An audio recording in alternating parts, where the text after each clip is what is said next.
This is a time-lapse video of the 12 construction days for my backyard paver and pavilion project. Day 1 was the start of excavation.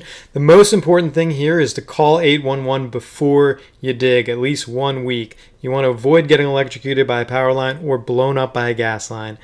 Day 2 was still a lot of excavation. I did sink some grade stakes and drew string line with a line level to make sure that there was a level plane for these footing tops, these 6 footing tops of this pavilion to sit on at the correct height. The vertical tolerance was a half an inch. Day 3 was still just me, a lot of excavation. This was a super hot day in July, and I wet down the ground a little to make it a bit easier to dig. And day 4, I brought in my brother to help me dig these footing excavations, and an axe would have been super useful on this day. I ended up going out and buying one. We dug 6 of these holes, 2 feet in diameter and 2 feet deep, and then on day 5 we sunk the remaining 4 footings on top of a non-woven geotextile, 3 inches of stone bedding, another geotextile layer, and then 1-inch sand layer, and the footing was on top of the sand. Measure twice, sink once, right? And then day 6, we were backfilling all around these footings. Definitely more work than I had anticipated. You don't just want to throw dirt back in the holes because it may cause future differential settlement. And instead, you want to compact into 3 to 4 inch layers with a tamper. Okay. Day 7 was the start of the pavilion install. This actually took 2 days to install. This was the 14 by 20 E-Rami pavilion set. I'll link it below. And day 9, we actually started the pavers, and it was a slow start, but once we stewed over the process overnight, it went a lot smoother on day 2 of the paver install. I used a 14-inch concrete trowel to level out the sand and then walked on the paver panels to ensure it was a level surface to lay the panels. Okay, and then we started even doing the paver edging on day 10.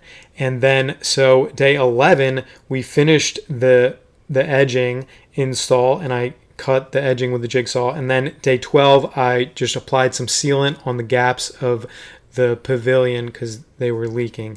Okay, so the next thing that I'm going to show you is just a list of the materials that I ended up procuring for this project. And the non-woven geotextile fabric, I bought a ton of sand with the pavers themselves. Okay, you probably want to get the sand from the hard scape place or landscape place. And then here's the paver base panels. These replaced the 3 inches of stone bedding underneath the pavers, and because I'm just expecting foot traffic here, that's why I use these paver based panels, was to save the excavation, the extra 3 inches excavation for the stone. And then also just the install of the stone would have been a lot of labor that I didn't want to do myself, so that's why I got these paver based panels. Okay, it was a little more expensive than the stone, but in my opinion worth it because it saved on the labor. The next thing was I used the smaller 3-piece set of the pavers. You can, when you go to a landscape place, they'll usually give you a book, and just look for the smaller 3-piece set. So I think the largest stone here was 19 by 12 inches, so it wasn't too heavy. There is a little bit larger 3-piece set, so be careful of that. But these pavers were really easy going down, and I didn't make one stone cut. Okay, you didn't see any wet saw out there because there was none, and I didn't use an angle grinder to cut any border stones. Okay, this was all just laid out and basically like a puzzle kind of. And then so there was the pavers, and then the paver edging, right? And then there was the edging stone, and then the plastic edging that holds all the pavers in place. Okay, and I did end up putting in some topsoil here, okay, in case you want to fill in with topsoil, or you could just stockpile your excavated soil and use that as fill. That's also a possibility. Grade stakes, you want to remember, line levels.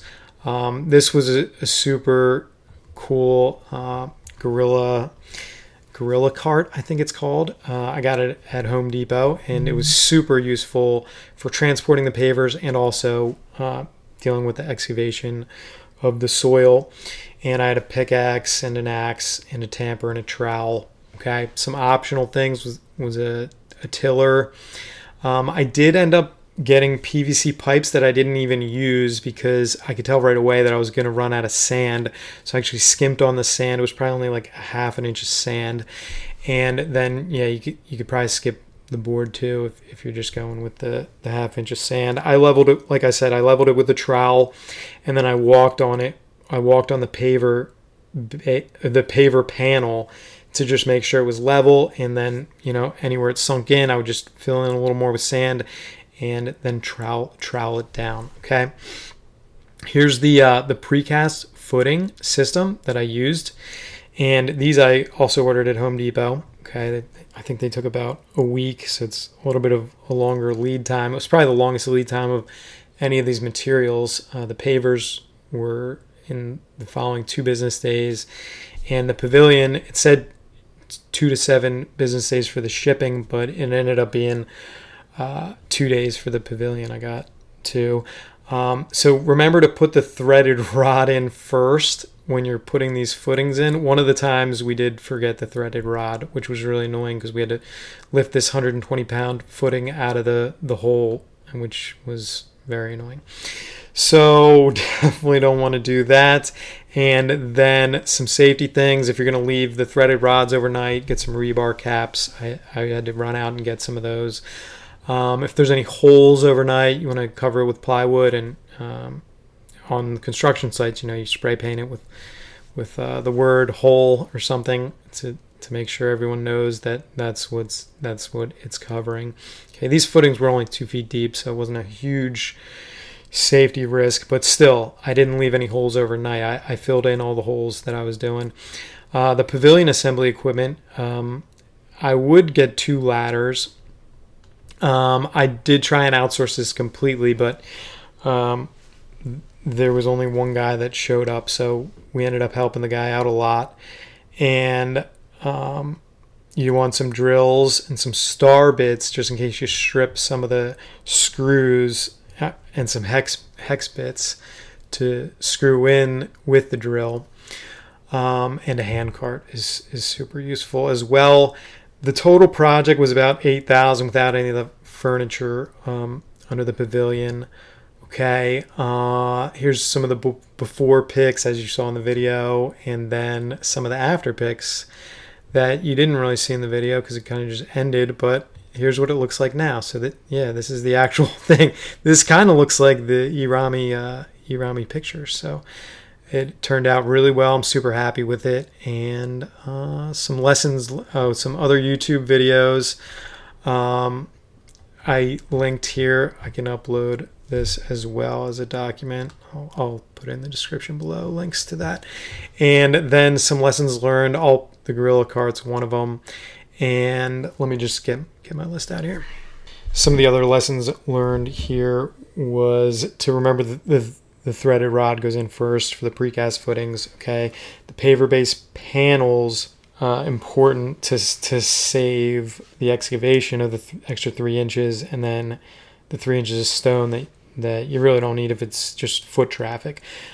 The paver base panels is not an appropriate application if it's going to be like a driveway. So if there's heavy loads going on top of the pavers, then you do probably want the stone base. Just so you know. And then the 3-piece stone paver set allows for the no cutting of the stone. And then I just filled in the joints with the regular sand. I had some leftover sand because like I said, I skimmed on the sand a little bit. And I chose the sand versus the polymeric sand blend that you kind of brush in, and then you have to make sure it's all swept off and clean, and then you wet it to activate the polymeric sand so it firms up and becomes like cement. I opted not for that route just because I just thought I didn't need it, and it looks fine, and we'll see how it holds up. Maybe I'll do a video in a few years, like one of these YouTube guys. He had the paver panels 3 years later, and that's what gave me confidence to do the panels actually. And number 6 would be to dig ditches around the around your paver area so that water drains far away from your pavers, right? You really don't want water sitting on your pavers or even near the foundation at all. And then another thing was knee pads. I didn't mention that, but I was on my knees doing the troweling, and that was probably the most labor-intensive part of laying the pavers themselves. The most labor-intensive part was digging the footings, because we needed pickaxes, and then we needed an actual axe for some of the big roots that we ended up running into. And I didn't think I was going to hit any roots because there's not really trees nearby, but of course there was a lot of roots. So that's almost it, except for I do have one more document just to show you the schedule of how it all laid out. So I started in July, and in about 2 weeks, maybe a week and a half, I had all the excavation completed and the footings completely installed to the right X, Y, and Z locations. And then in August, what happened was I took 2 days off expecting to bang out these pavers in basically a day and a half, because I hired a company that I thought was going to come in and assemble this pavilion for me. Online, the pavilion install says it's going to take 3 to 5 people, 3 to 5 hours. So I guess I was expecting a team of 4 people to show up and then bang it out in half a day. Well, one guy ended up showing up in a van, and he didn't even show up on day one. So no one showed up on day one. It was a contractor no-show. And it basically added 2 extra days to my full schedule. I was expecting to have the pavers done on the 6th, and instead I ended up we had to push the paver install, and he showed up in the afternoon of the 5th, so we got half a work day on the 5th, and then you could tell I had a lot of family helping me out install the pavilion, and then the one guy that I hired. So it was basically my dad, my brother, and this guy installing this pavilion over 2 days. And this is when I expected to be laying the pavers. So that really threw everything off, because I'd guessed the following weekend, and my parents weren't available that weekend anyway. And then the following weekend is when I actually ended up doing the pavers. I had one worker no-show on Sunday, but it ended up not being a big deal because the pavers went down pretty smooth once we had the process down. And then just ran out of time this weekend to complete everything, and I did some ditch grading and backfilling, and then the sealant for the pavilion gutters. Okay, so if you have any questions at all, just leave them in the comments below. If you liked this video, go ahead and subscribe to my channel. I'm going to do a lot of more of these do-it-yourself videos for sure. This was super fun. I love doing these things. Even commentating is fun too. So I will see you in the next DIY video. See you then.